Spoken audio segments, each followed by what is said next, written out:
Glória a Deus, que gente linda de Jesus. Bom estar com vocês hoje. É sempre uma alegria estar nessa casa. Sempre que nós estamos entre os irmãos, quando alguém me pergunta a respeito de jovens, de adolescentes, queimando pela presença de Jesus aqui em Orlando, eu sempre falo de vocês. Já ministrei no acampamento de adolescentes, já estive aqui com as mulheres. E é muito bom ver pessoas que têm fome e sede do Senhor, amém? Eu posso pedir para alguém para acender as luzes? Para eu conseguir enxergar vocês? Ei, glória! Vocês estão aqui desde cedo? Vocês têm fome demais ou já estão satisfeitos? Eu estou com uma camiseta hoje, acho que vai ter lá fora depois, não sei. Se tiver, teve, se não tiver, não teve. Mas está escrito aqui, paradoxo. Eu acredito que é o paradoxo de todo cristão, né? Satisfeito em ti, mas ainda quero mais. Nós estamos vivendo, como disse o apóstolo Paulo, né? Eu aprendi a viver contente em qualquer situação. Nós estamos contentados no Senhor, não porque, é isso aí que tem, mas porque Ele nos completa. E por isso nós estamos satisfeitos. Mas ao mesmo tempo sabemos que Ele é uma fonte inesgotável de vida. E como disse o Senhor, de vida que jorra para a eternidade, é essa que precisamos ter dentro de nós. E porque sabemos que existe mais, queremos mais. Queremos mais essa porção da parte do Senhor, amém? Eu gostaria de orar com você para a gente dar início a esse momento da palavra.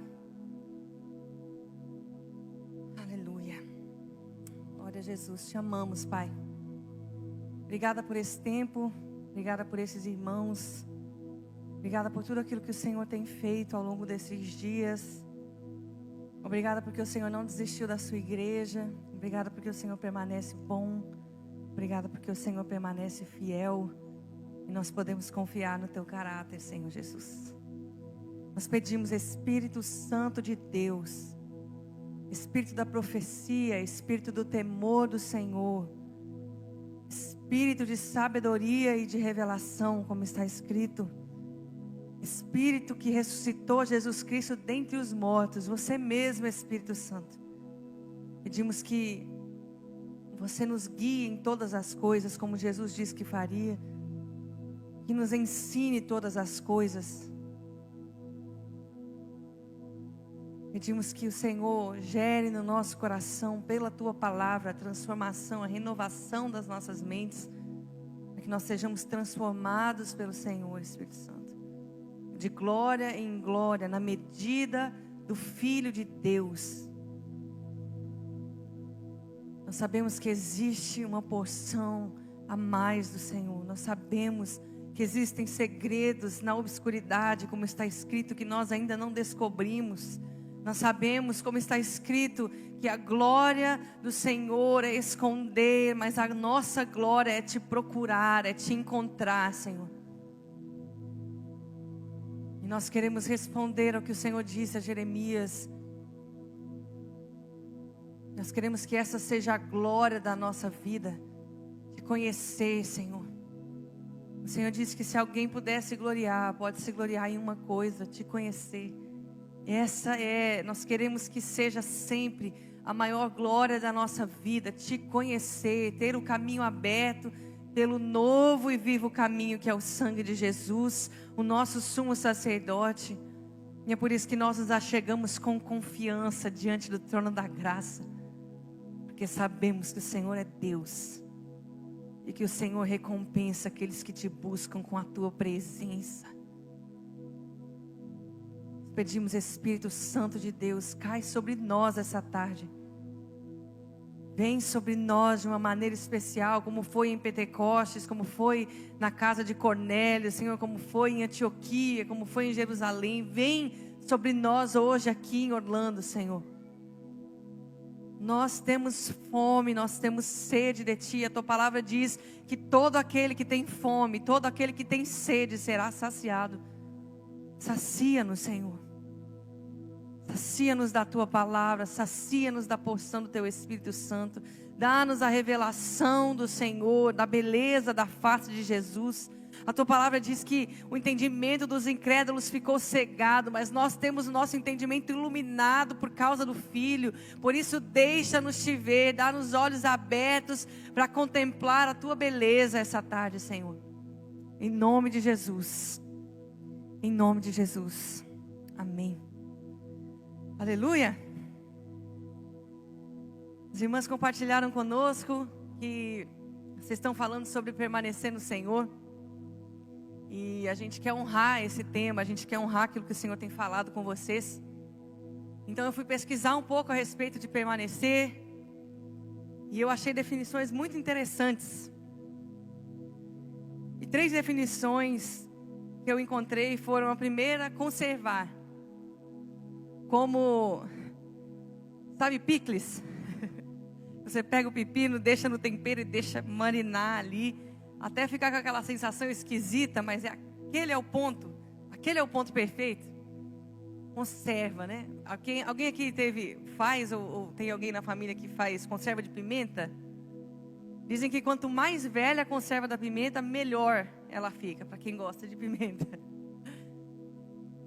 E um dos significados dessa palavra, né, de permanecer, é conservar, como uma comida em conserva sendo temperada.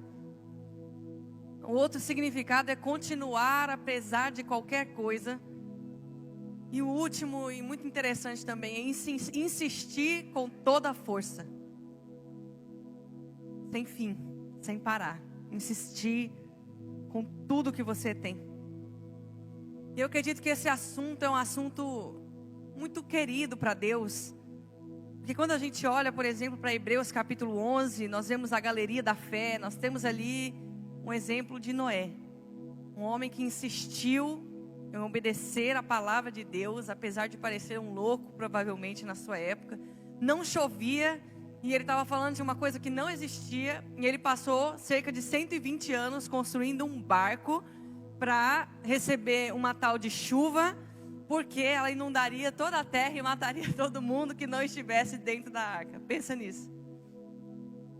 Esse homem insistiu, apesar da sua reputação, esse homem insistiu na palavra de Deus, apesar de não ter tanta explicação e não ter provas por muito tempo, a não ser a palavra de Deus.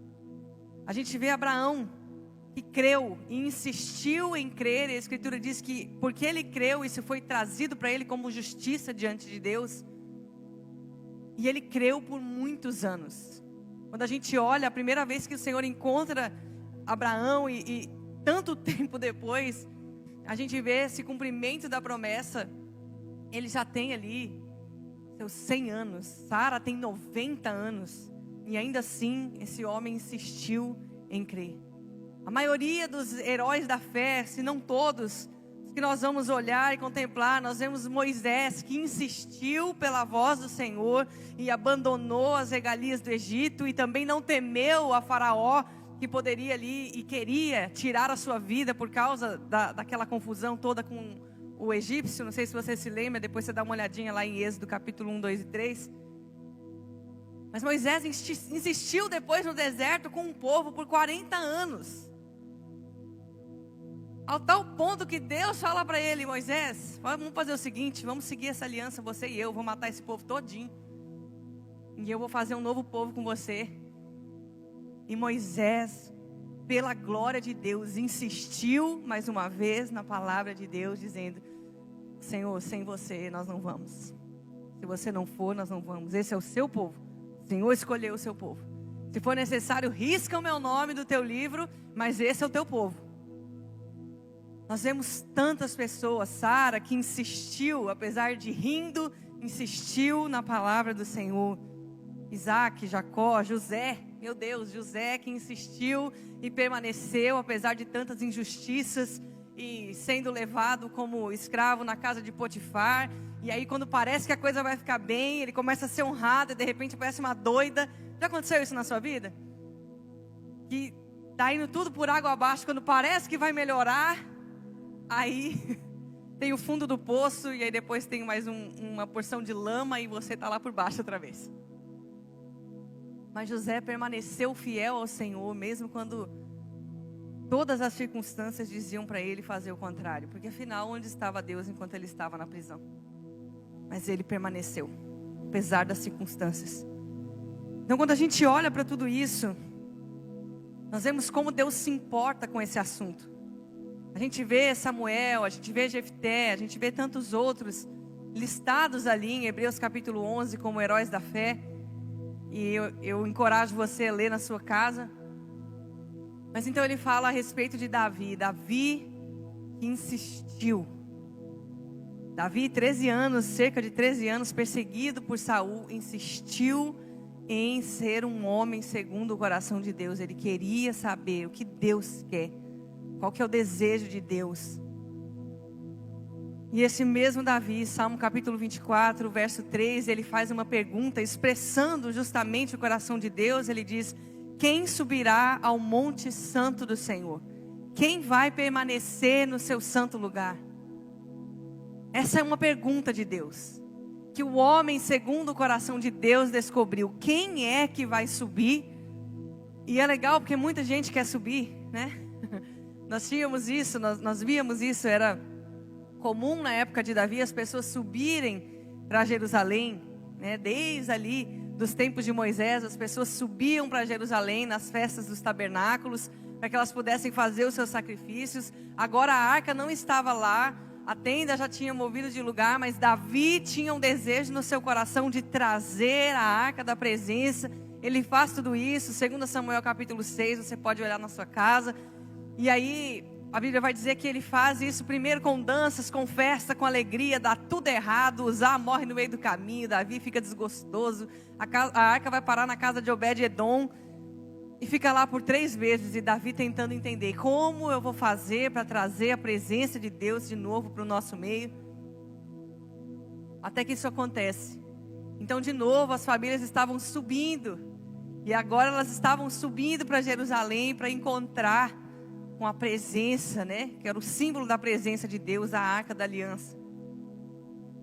Então, inspirado pelo Espírito Santo, como está escrito em Timóteo, Davi faz essa pergunta: quem subirá ao monte do Senhor?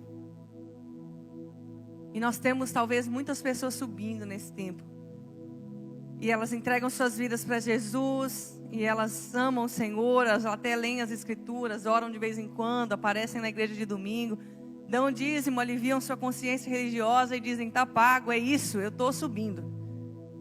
Mas existe uma pergunta: quem é que vai permanecer? E aí ele continua e diz: aquele que é limpo de mãos, puro de coração, que não entrega a sua alma à vaidade, que não jura dolosamente, essa é a geração dos que buscam a face do Deus de Jacó.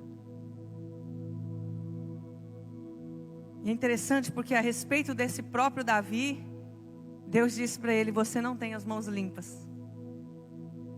E ainda assim ele estava dizendo: vai subir e vai permanecer aquele que é limpo de mãos, aquele que é puro de coração, aquele que não entrega a sua alma à vaidade, aquele que não jura dolosamente. Eu, às vezes, pensando a respeito da Escritura, eu fico imaginando a cena, a situação. Não sei se você é assim quando você lê a Bíblia. Mas pensa que Davi, esse homem que tem um desejo pela presença de Deus, e ele sabe que ele tem as mãos sujas de sangue, o próprio Deus diz isso para ele na Escritura. Mas tem algumas ocasiões que me parece que Davi tem um vislumbre de graça. Ele tem um vislumbre de coisas futuras. Por exemplo, quando eles chegam em Ziclag, eu não sei se você vai lembrar dessa situação, mas eles já tinham batalhado, né? Estava no meio de uma guerra ali com 600 homens atrás de defender uma cidade que tinha sido saqueada, e roubaram as mulheres, e roubaram as crianças, e eles foram atrás na sua companhia, aquela que foi formada na caverna de Adulão. Não sei se você se lembra. Está comigo? Amém. Ali na caverna de Adulão, a Bíblia diz que se juntou com Davi cerca de 400 homens. Sabe aquele amigo que todo mundo quer ter? Endividado, lascado, amargurado, em depressão. Era isso, eram cerca de 400 pessoas. Enquanto Davi fugia de Saul, essas eram as pessoas que se juntavam a ele. Foram cerca de 400 desses homens. Mas esses homens se tornaram os valentes de Davi, né? Nós vemos ali depois Benaia, Joiada, homens realmente que foram fiéis numa aliança a Davi. E acredito até que por causa de tudo que viveram juntos ali na caverna de Adulão. Mas a gente vê que chega um ponto, essa comitiva já tem 600 homens de guerra. E ali no meio de uma guerra, eles vão, perseguem a cidade e tal, mas alguns fogem. Chega no meio do caminho e tem muita gente cansada. E eles estão muito cansados, param à beira do rio e Davi fala: então quem está muito cansado, fica aqui, que nós vamos seguir e vamos terminar de conquistar isso aqui que a gente precisa conquistar. A gente vai atrás de todas as mulheres, de todas as crianças, de todos os bens, tudo que é nosso a gente vai atrás. Quando eles voltam, está na hora de repartir os despojos. E ali é muito interessante, porque aqueles que foram e continuaram até o final, eles dizem: não, os que ficaram não podem ter parte com os despojos, porque eles não foram até o fim. E ali eu tenho a impressão, e essa era a tradição. Se você desistir no meio da guerra, acabou para você, você vai, preserva a sua vida, preserva o que é seu até aqui, mas você não vai ter parte de dividir os lucros, vamos dizer assim, a respeito da guerra. Você não foi até o final, você cansou, a gente continuou arriscando a nossa vida. Mas ali Davi, penso eu, que acessou um lugar da graça. Porque ele diz: nós vamos dividir com todo mundo. Quem ficou, quem lutou pela metade, quem ficou cuidando das crianças depois, quem ficou com as mulheres feridas, nós vamos dividir com todo mundo. Todo mundo vai receber dos despojos. E quando nós olhamos para a Escritura, eu vejo, como dizem Hebreus, né, a sombra e a revelação. Davi estava apontando para Cristo, aquele que, sendo um único herdeiro, primogênito entre muitos irmãos, o unigênito unigênito, né, o único filho, se tornando o primogênito entre muitos irmãos e repartindo a sua herança. E agora, como o apóstolo Paulo diz, nós somos herdeiros de Deus e co-herdeiros com Cristo Jesus. Ele repartiu a sua herança conosco. E perceber que esse mesmo Davi acessou tantos lugares de graça do Senhor, mesmo num tempo tão diferente. Deus nunca tinha pedido adoração 24 horas.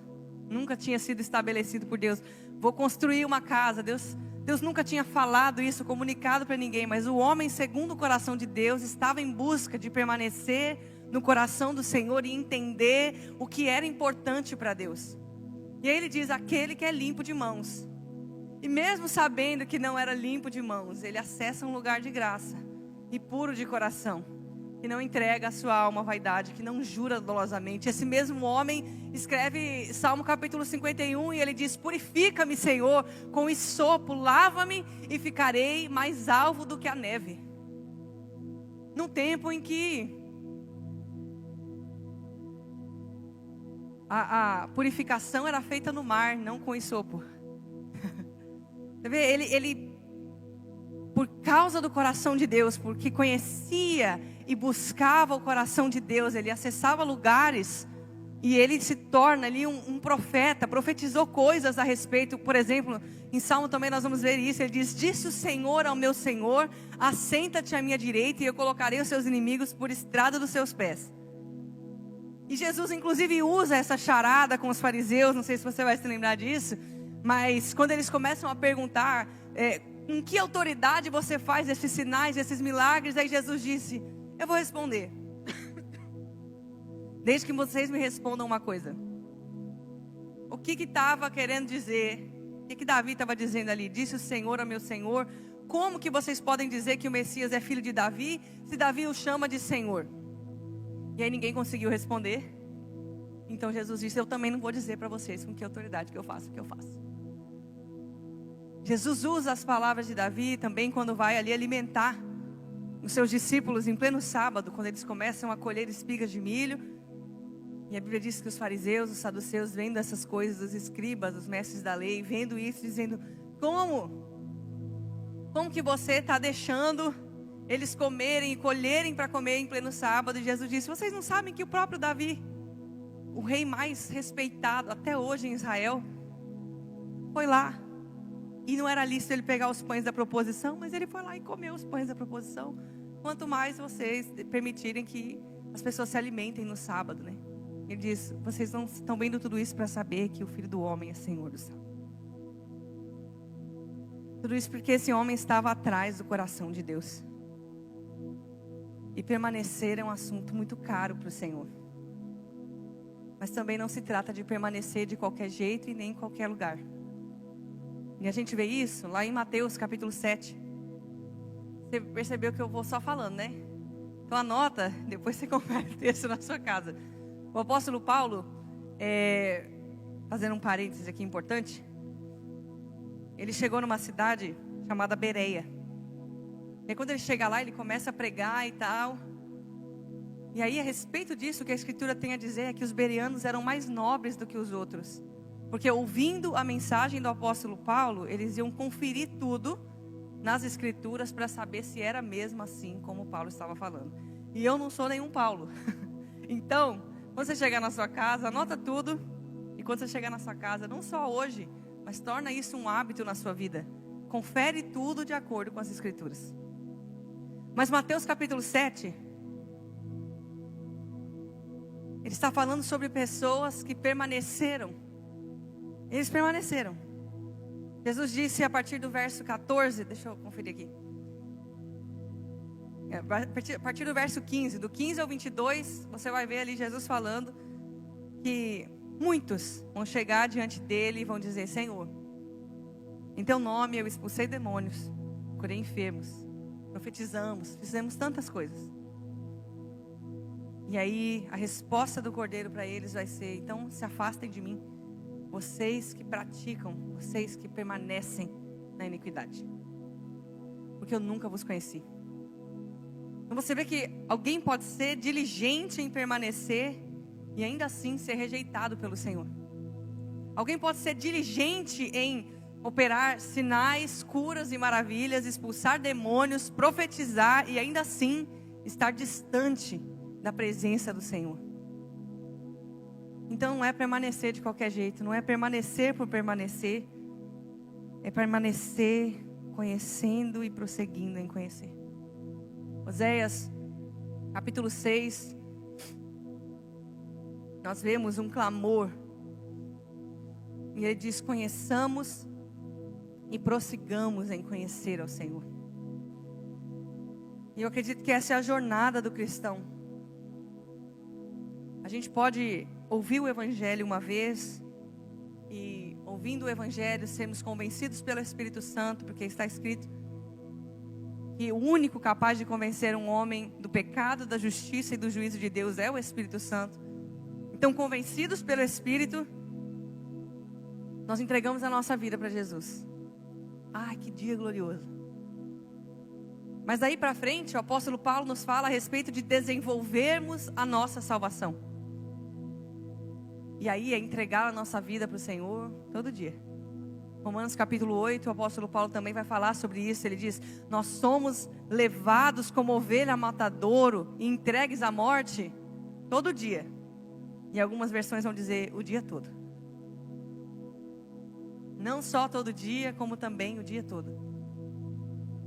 E aí nós temos essa declaração de Oséias. Ele diz: vinde, venham todos, vamos voltar para o Senhor. Porque Ele nos despedaçou, mas Ele mesmo nos sarará. Ele fez a ferida, Ele a ligará. Depois de 2 dias nos revigorará. Ao 3º dia nos ressuscitará e viveremos diante dEle. E aí ele diz: conheçamos e prossigamos em conhecer ao Senhor, porque tão certo como o sol nasce, Ele vem. Mas aí ele continua o texto e diz: mas o que eu vou fazer com você, Efraim? O que eu vou fazer com você, Judá? Porque o seu amor é como uma chuva de verão e logo passa. Eu não sei se você já se deparou com essa realidade de amar ao Senhor, de ter entregado a sua vida para o Senhor, de até se mover nos dons do Espírito e profetizar e orar por enfermos, eles serem curados, expulsar demônios, pregar o Evangelho e outras pessoas serem alcançadas por isso. Mas é aquela luta de ser constante, de permanecer. É uma das coisas que os jovens mais me procuram. Como é que faz para continuar? Como é que faz para permanecer e buscar a Deus todo dia? Como é que faz para querer ler as Escrituras? Como é que faz para jejuar mais? Como é que faz para conhecer mais o Senhor? Como é que faz? Como é que faz? O interessante é quando a gente olha de fato para as intenções dos nossos corações, nas quais o apóstolo Paulo também nos diz que aquele que vem e vem sem demora, ele vai julgar todas as obras, sim, mas ele também vai revelar todas as intenções dos corações. Não é só o que fazemos, é também o porquê fazemos. E principalmente o porquê fazemos. Jesus está alertando em Mateus capítulo 7 a respeito desses que profetizaram, expulsaram demônio, curaram enfermos. E Jesus está dizendo, nem conheço vocês. O apóstolo Paulo também fala sobre aqueles que, ao pregar o evangelho, o faziam por inveja. Gente, isso é loucura. Já tinha na época o apóstolo Paulo, vai dizer que não tem no nosso? Que tem gente que prega o evangelho por inveja. Tem gente que prega o evangelho por sorte da ganância. Tem gente que prega o evangelho, e ele não está dizendo que era um falso evangelho, está dizendo que era o evangelho.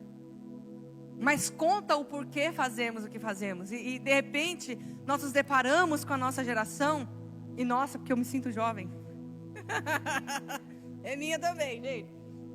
Não, mas ó, eu não estou assim também. Eu tô com 30, nem estou com 32, eu estou com 31. Vou fazer 32 em abril. Mas a minha alma tem 15 anos ainda, estou super jovem, ó, vamos lá.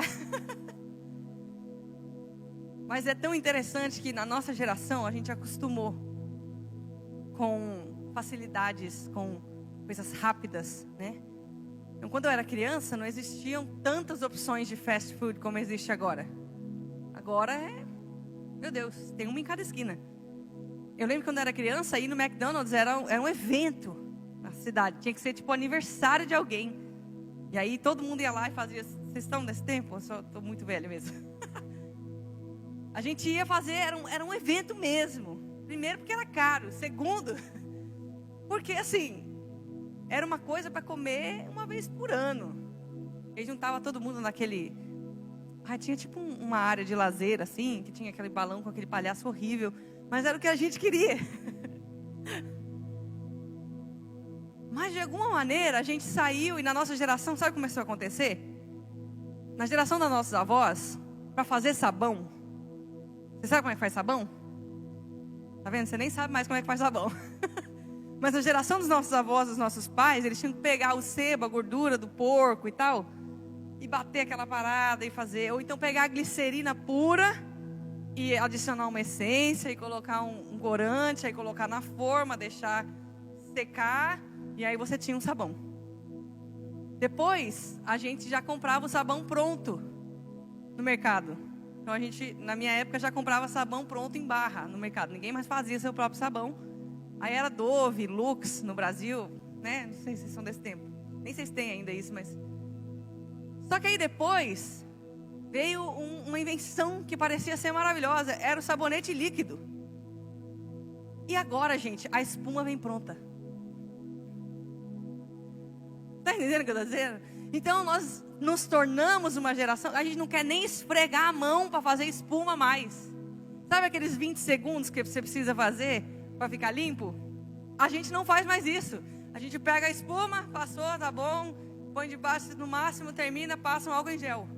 Já viu que depois nos banheiros públicos não tem só o sabão, agora também tem o álcool em gel? Por quê? Porque as pessoas não querem esperar 20 segundos para matar os germes que precisam ser mortos. Então é melhor passar o álcool em gel depois de lavar a mão. Nós nos tornamos essa geração. E eu não estou dizendo que é um problema, nada disso. Que bom para as empresas de sabão, né? Tá ok. Mas o que eu estou dizendo é que de alguma maneira nós somos nos acostumando a querermos nos livrar de sofrimentos, de esforços. E eu me lembro das palavras do Senhor a respeito de João. E ele diz... O reino dos céus, até João, o reino dos céus é tomado por esforço. E os que se esforçam, se apoderam dele. Então, a gente, ao fazer o que fazemos, Eu ainda tô indo com você para responder aquela pergunta, como é que faz para permanecer, tá? Fica comigo. Ao fazer o que fazemos, às vezes a gente acha que é só o fazer, mas é a intenção por detrás daquilo que fazemos. E eu percebo que porque nós estamos nessa geração que há muito veio de lugares que sofreram demais. E hoje a gente está aí nessa onda, né, até de enfermidades psicossomáticas e psicológicas, psiquiátricas, etc. E quando as pessoas começam a cavar, é tipo assim: eu fui assim porque meu pai fez isso comigo quando era criança. Eu fui assim porque minha mãe não sei o quê. E a gente precisa lembrar que cada um fez o melhor que tinha com o melhor que pôde. E o apóstolo Pedro nos fala uma coisa maravilhosa. Ele diz: nós não andamos conforme o mau comportamento que nos legaram nossos pais. Estamos em Cristo. Então, pode ter rolado o que for. Estamos em Cristo? Nós não caminhamos segundo o mau comportamento que nos legaram nossos pais. Estamos em Cristo. Nascemos de novo. Nascemos para uma nova família. Nascemos e agora sob a filiação de um pai espiritual, como está escrito, que é Deus. Nascemos e agora sob a tutela de um irmão mais velho que nos protege. Nascemos e agora com um consolador que nos ensina todas as coisas. Não temos desculpa. Mas o que o Senhor está olhando em nós, por detrás do permanecermos, não é só como permanecermos, é o porquê. Não é só que a gente vem no culto todo domingo. Não é só que a gente dá esmola para quem está pedindo dinheiro no farol. Não é só que a gente faz uma visita para quem está enfermo no hospital e ora pelos enfermos. Não é isso apenas. É porque fazemos o que fazemos. E eu suspeito que na maior parte das vezes fazemos o que fazemos porque temos uma ideia errada a respeito do Evangelho. Fazemos porque queremos nos livrar das aflições. Fazemos porque queremos estar confortáveis, se não agora, numa eternidade futura. Você está comigo? E aí surgem grandes perguntas no nosso coração. Você vai me entender? Vou te dar alguns exemplos, aí você vai vendo se você se encaixa, tá bom? Você estuda para uma prova, estuda, faz todo o seu papel. Quando chega lá, passa todo mundo. Você até foi bem, mas tinham 400 vagas, você ficou em 401, não passou. A primeira pergunta que você faz: o que é que eu fiz de errado? A mamãe tem um filho, e esse filho resolve que ele vai sair pelo mundo e não quer saber do Senhor. A primeira pergunta: onde foi que eu errei? Uma mulher e o seu marido, não sei, a mulher trai o marido trai a esposa. Pareciam ser o casal mais maravilhoso, crentes no Senhor há tantos anos, divorciam-se. Onde foi que eu errei? Ou por que Deus falhou comigo? Nós fazemos e vivemos a nossa vida cristã basicamente para uma coisa: fazer tudo certo, para que então dê tudo certo. Mas isso é o que está escrito em Hebreus, é um antigo caminho. Quando nós olhamos para a lei, qual era a proposta da lei? Faz tudo certo, que vai dar tudo certo. Se você for fiel, se você... Deuteronômio capítulo 28, você se lembra das bênçãos e das maldições? Se não, lê lá na sua casa. Se hoje atentamente ouvires a voz do Senhor seu Deus, Deuteronômio capítulo 5... ele vai falar: não endurece o seu coração. Aí lá no 28 ele continua tratando o mesmo assunto, mas ele fala: não faz para você ídolos, não faz para você, não tem outro Deus diante de mim. Ele vai recitando ali. E se você obedecer a palavra do Senhor, bendito serás no campo, bendito ao entrar, bendito ao sair. É aquilo que muito crente usa como quase como uma reza de proteção, sabe? Eu sou bendito a entrar, eu sou por cabeça, não por cauda, lá. Beleza. E aí temos a parte B, Deuteronômio 28. Se não ouvires a voz do Senhor, maldito será o entrar, maldito será o sair. E aí ele começa. Só que a Escritura está dizendo, Romanos capítulo 8: agora, pois, já nenhuma condenação há para aqueles que estão em Cristo Jesus, porque a lei do Espírito da vida em Cristo Jesus te livrou da lei do pecado e da morte. Porque a lei estava enferma pela carne. Não que a lei estivesse doente. Não que a lei fosse o problema, mas a carne era. Ou seja, a lei de Deus, como está escrito em Provérbios, ela é boa. A lei de Deus dá testemunho do Senhor. A lei de Deus apacenta o nosso coração. A lei de Deus consola o nosso coração. O problema é que nós somos incapazes de cumprir a lei de Deus por causa do pecado. E aí nós temos a grande questão. A gente continua querendo fazer tudo certo, para dar tudo certo, e aí dá tudo errado, porque nós somos incapazes de fazer tudo certo. Senão não precisava de Jesus ter vindo. Se tivesse um justo... Essa água é minha? Obrigada. A grávida está sem fôlego, gente. Dá um desconto para mim. Aleluia. Se tivesse um justo, que a Escritura diz que Deus procurou um justo, só um sequer. E a gente precisa lembrar que Deus não está preso no tempo. Nós estamos, Deus não está. A Escritura também vai dizer, o apóstolo Pedro menciona isso, que é o cordeiro que foi imolado antes da fundação do mundo. Deus está fora do tempo. Ele enxerga todas as coisas, Ele vê todos os corações, Ele enxerga todas as eras. Agora pensa nisso, Deus eterno. Nós estamos mais ou menos no ano 6.000 da Terra aí. É o que se calcula basicamente. Nós estamos falando de... Vamos contar só até hoje, tá? Vamos esquecer quem está para nascer. Cerca de 6.000 anos. 8 bilhões de pessoas na Terra hoje, fora quem já foi. Deus não achou um. Deus só precisava de um justo. Deus não achou nenhum justo sequer. E ainda assim nós estamos insistindo e pensando, eu vou fazer tudo certo, porque eu quero que dê tudo certo.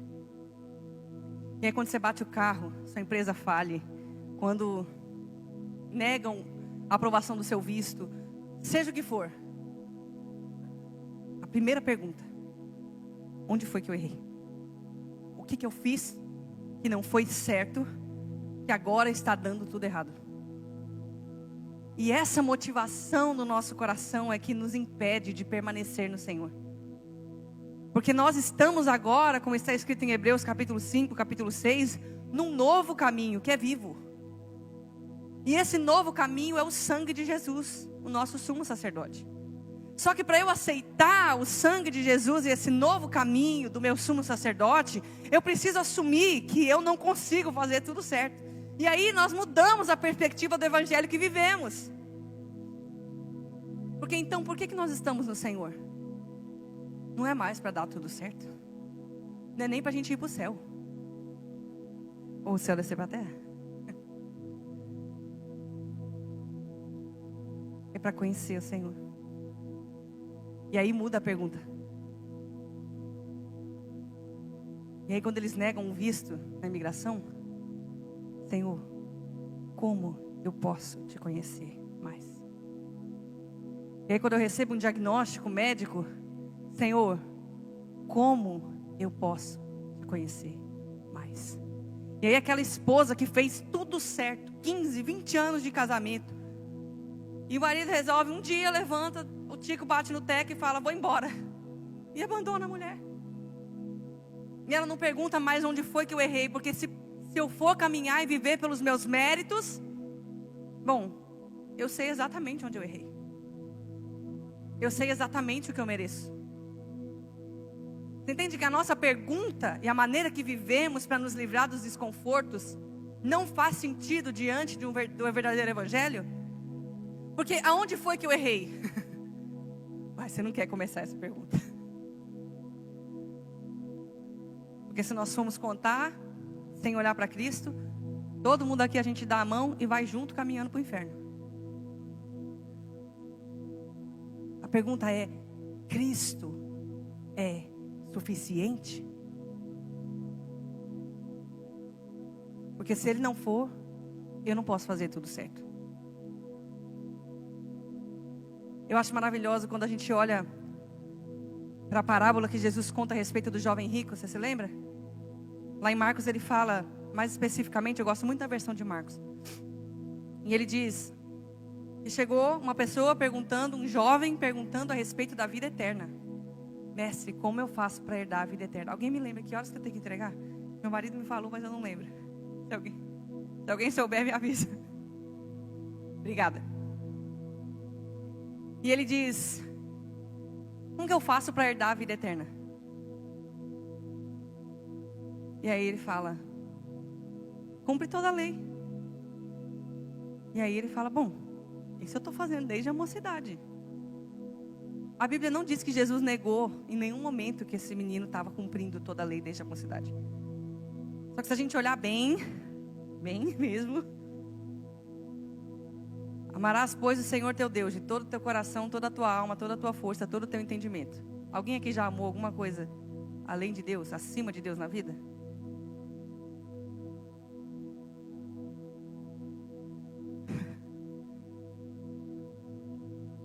Eu não vou me lembrar de quem é essa frase agora, mas o coração do homem é uma fábrica de ídolos. Se soubesse, me lembra depois. Ao longo da nossa vida nós amamos outras coisas e Deus sabe quanto isso é prejudicial para nós. Pronto, nenhum de nós já estaríamos desqualificados para a vida eterna. Mas vamos supor que a gente tivesse, ama o teu próximo como a ti mesmo. Honra teu pai e a tua mãe. Não dirás falso testemunho. Não cobiçarás nada do teu próximo. Eu estou falando só de 10, tá? Não estou falando dos 613 depois. Estou falando só desses 10. Estava todo mundo lascado. Eu inclusa. Você entende? Mas esse homem diz, eu fiz tudo isso. E Jesus fala, Marcos coloca ali, ele diz, Jesus o amou. Jesus não negou que aquele menino cumpria a lei inteira. Desde a sua mocidade, desde menino. Aí Jesus fala para ele assim, então, a respeito de vida eterna, tá? Jesus disse para ele, então só falta uma coisa. Vai, vende tudo que você tem e me segue. O problema é que esse menino era dono de muitas riquezas. Mas eles estavam falando de vida eterna. E Jesus faz para ele o convite para ser um dos apóstolos. Tá? Você lembra disso? Esse convite vem e me segue. Foi feito para Pedro, para João, foi feito para Tiago, para Bartolomeu, foi feito para Filipe. Esse menino ia entrar no meio. Era para ser um dos apóstolos, mas ele diz, foi embora triste, porque era dono de muitas propriedades. Não tem um justo sequer. E a questão é onde nós vamos permanecer e por que nós permanecemos no Senhor. Será que nós permanecemos no Senhor porque queremos algum bem? Será que nós permanecemos no Senhor porque queremos estar com a saúde em dia, queremos casar, queremos ter filhos, queremos comprar uma casa, queremos um green card, depois uma cidadania? O que é que nos faz permanecer no Senhor? Qual é de fato a glória da nossa vida? E a respeito disso,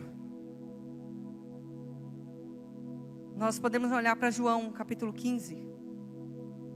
A ordem de Jesus. É um dos meus blocos de texto favoritos. Quando nós olhamos para João, do capítulo 14 ao capítulo 17, é aquilo que eles chamam de...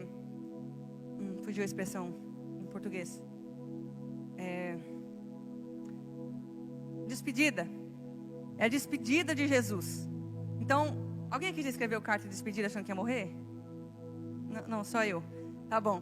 Então, só eu, tá bom. Não temos tantos desesperados assim. Mas quando você vai fazer uma carta de despedida, que você acha que você vai morrer, que são seus últimos momentos ali, que você tem pouco tempo para falar com as pessoas que você ama, você geralmente fala de coisa importante, tá? Você não vai falar para o seu marido, ô querido, a meia ficou do lado do cesto, mas não ficou dentro. Você não vai falar isso. Entende? Você não vai falar para sua irmã, olha, aquela blusinha que eu te emprestei, você não me devolveu. Você vai falar do que importa.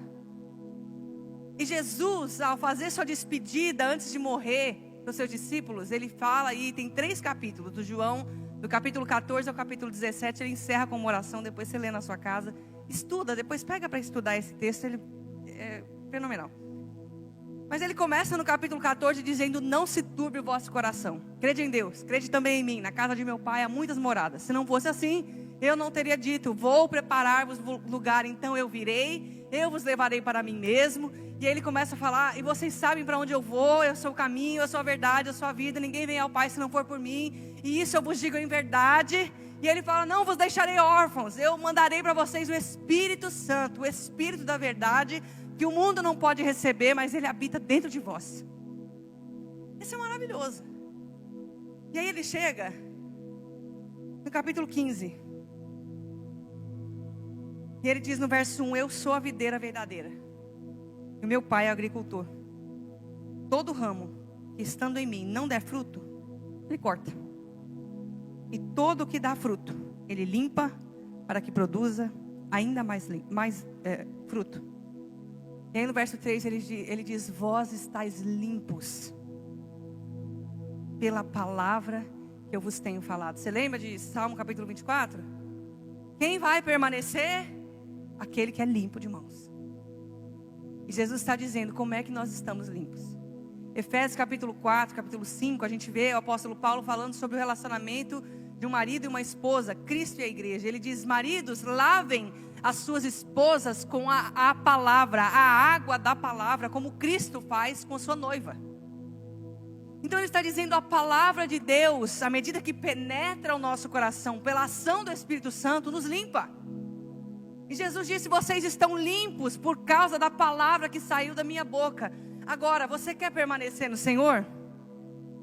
Começa aqui. Seja limpo pela palavra. Mas sabe por que você não gosta de ler a Bíblia? Porque você ainda não leu bastante. E quanto mais você lê, mais você quer ler. E quando você não está com vontade de ler, é porque provavelmente você está precisando ler. Eu gostei muito de uma analogia que eu li uma vez. Ela diz assim, a carne e o espírito, elas são basicamente como dois lobos. E quem ganha? Quem se alimenta mais.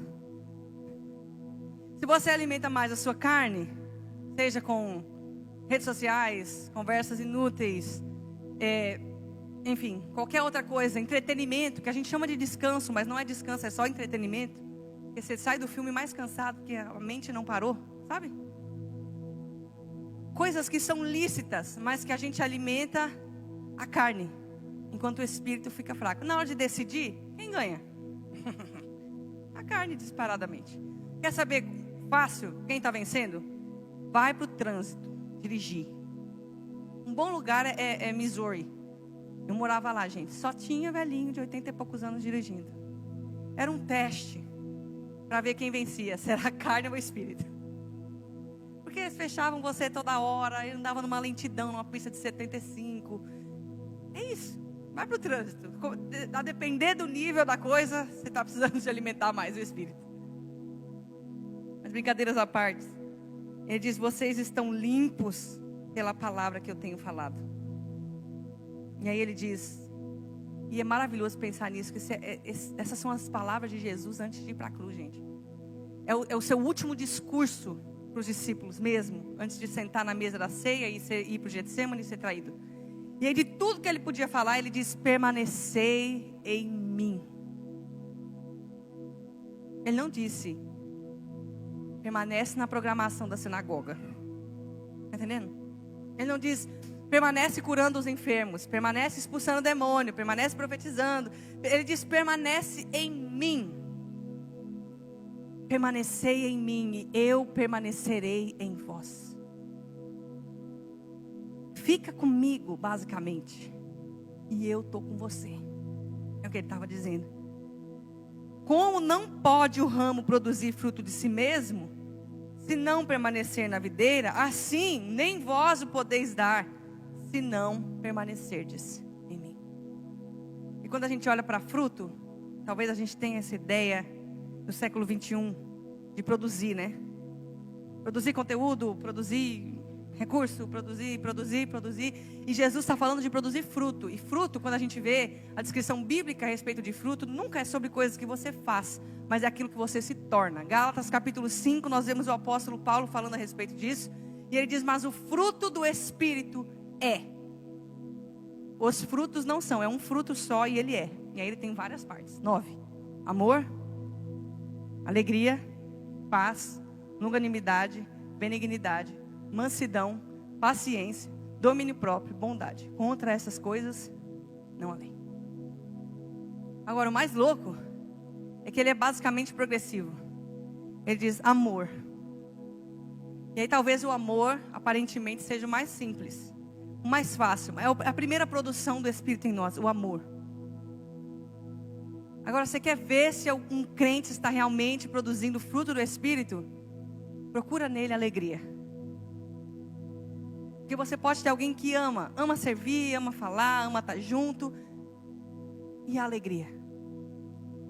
Alegria não é produto de entretenimento, alegria não é produto de stand-up, alegria não é produto de coisas que nós fazemos que gostamos. Alegria é o fruto do Espírito.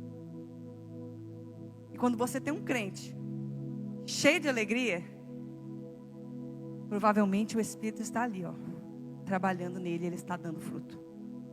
Aí você tem amor, alegria, você tem paz. Depois que você tem paz, você tem longanimidade, benignidade, bondade, fidelidade, mansidão, por último, domínio próprio. Porque é o mais difícil, gente. Mas Jesus disse: eu sou a videira e vocês são os ramos. Quem permanece em mim e eu nele, esse dá muito fruto. Ele encerra o verso 3, eu quero encerrar aqui com você também. Não com você, mas a mensagem. Ele diz: porque sem mim nada podeis fazer. Eu gostaria que você saísse daqui lembrando que essa mentalidade antiga, do antigo caminho, é problemática. Não porque a lei é problemática, mas porque nós somos. E nós não podemos fazer tudo certo. Nós não conseguimos. A gente não consegue passar um dia e fazer 24 horas de tudo certo. A gente não consegue. Até para descansar a gente dá trabalho, gente. Você entende que a gente não deita e dorme? A gente pega o telefone, aí vira para o lado, aí vira para o outro, aí não consegue dormir, aí começa a pensar. Aí pensa no fulano de tal, que te fez tal coisa. Acabou, nem para isso. Nem para descansar a gente está servindo. E Jesus disse: sem mim nada podeis fazer. Então hoje eu queria te deixar um convite de permanecer no Senhor. E não nas coisas que você pode fazer para o Senhor. E já está bem claro que a gente não tem capacidade de fazer tudo certo. E às vezes eu penso que o trabalho que nós fazemos para o Senhor é basicamente quando eu ia trocar a fralda do meu filho. Ele era recém-nascido, o meu filho mais velho. E ele estava assim, aquela fralda, sabe, bombástica. E aí ele queria mexer em tudo, e para ele não me atrapalhar enquanto eu estava limpando ele, o que eu fazia? Eu falava para ele assim: aqui, filho, segura para a mamãe. Tó. E ele achava que eu estava dando para ele assim a tarefa mais importante do mundo, mas na verdade o que eu estava fazendo era limpando ele. E eu acredito que é isso que o Senhor faz com a gente. Ele dá coisas que importam, sim. São coisas que nós estamos precisando naquela hora, mas no geral, Deus está produzindo em nós o fruto do Espírito. É quem nós estamos nos tornando. Sem mim nada podeis fazer. Permanece em mim, foi o que Jesus disse. E eu vou permanecer em vós. Você pode ficar em pé aí no seu lugar?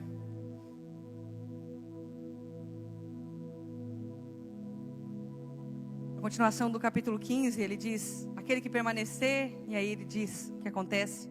Aquele que não permanecer, se não permanecer, é uma escolha. É uma escolha. Nós vamos escolher permanecer no Senhor. Como disse o apóstolo Paulo em Efésios capítulo 6, permanecer nele e na força do seu poder. A força é dele, o poder é dele. Se ele pode fazer e pode fazer, quando ele quer fazer, ele faz. Se é através de nós, se é através de outro, não importa. O que importa é que a glória da nossa vida é uma só: conhecer o Senhor. E então torná-lo conhecido. Mas não permanecer também é uma escolha. E eu acredito que esse é o convite do Senhor para nós hoje. Será que nós vamos abandonar essa mentalidade do antigo caminho, da antiga aliança? De tentar fazer tudo certo quando nós já falhamos miseravelmente? Ou se nós vamos, na verdade, perseguir o caráter de Jesus e aprendermos de quem Ele é, manso e humilde de coração. E acharemos finalmente, como Ele disse, descanso para as nossas almas. Eu gostaria de orar com você. Você pode fechar os seus olhos, colocar nas suas próprias palavras a sua oração diante do Senhor. E se de alguma maneira você se encaixou ali, eu amo o Senhor, eu entreguei minha vida para Ele, eu quero permanecer na sua presença, mas eu estou achando que eu estou permanecendo nas coisas do Senhor e não necessariamente no Senhor. Porque quando qualquer coisa dá errado, a primeira pergunta que eu tenho é: o que eu fiz? Eu tento uma vida correta porque eu quero que dê tudo certo para mim. Eu quero uma boa vida, eu não quero o Senhor. Eu quero que os meus planos se concretizem. Eu quero que a minha lista de desejos de vida aconteça. Eu não quero de fato conhecer o Senhor. Mas Espírito Santo, hoje nós queremos te pedir: molda e transforma nosso coração pela revelação da tua palavra. O Senhor Jesus disse que nós estamos limpos por causa da palavra. Convence-nos, Espírito Santo, do Evangelho do Senhor, da palavra do Senhor. Nós estamos certos de que sem o Senhor nós não podemos fazer nada. Nós descobrimos, Senhor, que nós não queremos de fato uma boa vida. O que nós queremos, o que nós precisamos é te conhecer. E se o Senhor nos der junto uma boa vida, seja louvado o seu nome para sempre. E que isso faça com que o seu nome seja conhecido entre as nações. E se o Senhor não quiser nos dar uma boa vida, se te conhecer vai nos levar a lugares escuros, sombrios, seja fora ou seja dentro da nossa alma, nós queremos te pedir ainda, queremos te conhecer. Essa é a glória da nossa vida, Senhor. Porque sabemos que as leves e momentâneas tribulações não podem ser comparadas com a glória que há de ser revelada. E nós queremos ver a face do Filho de Deus. E sabemos que agora nós vemos como que por um espelho, um reflexo, um vislumbre, Senhor. Mas nós sabemos que está chegando o dia em que nós veremos face a face. Então nós conheceremos como somos conhecidos. E como está escrito, o Senhor disse aos seus discípulos naquele dia: nada me perguntareis. Obrigado porque a tua presença tem sido a resposta que precisamos, Senhor. Ajuda-nos a sair da mentalidade de consumo a respeito do Evangelho, onde nós queremos fazer tudo certo, porque queremos que dê tudo certo na nossa vida.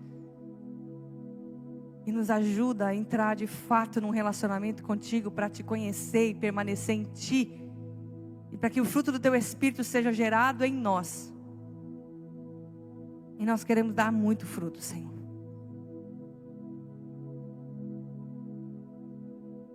Ajuda-nos, Senhor. Ajuda-nos, Espírito Santo, a permanecer em Jesus. Nossa videira verdadeira. Nós já estivemos em falsos lugares, já permanecemos em coisas falsas, em pessoas falsas, em lugares falsos. E nós não demos fruto. Na verdade, nós vamos minguando como um ramo que está sendo enxertado na árvore errada. Mas nós nascemos para Ti. E nossa alma não estará completa enquanto não estiver plenamente satisfeita em Ti, Senhor. Ajuda-nos a permanecer em Ti, Senhor. E lava-nos pela Tua palavra. Convence-nos pelo Teu Espírito. Transforma-nos, Senhor, pela renovação da nossa mente. Nós não queremos estar conformados com o Deus desse século que cegou o entendimento dos incrédulos. Nós queremos Te ver. Abre os nossos olhos, Senhor. Em nome de Jesus. Amém. Glória a Deus. Aleluia.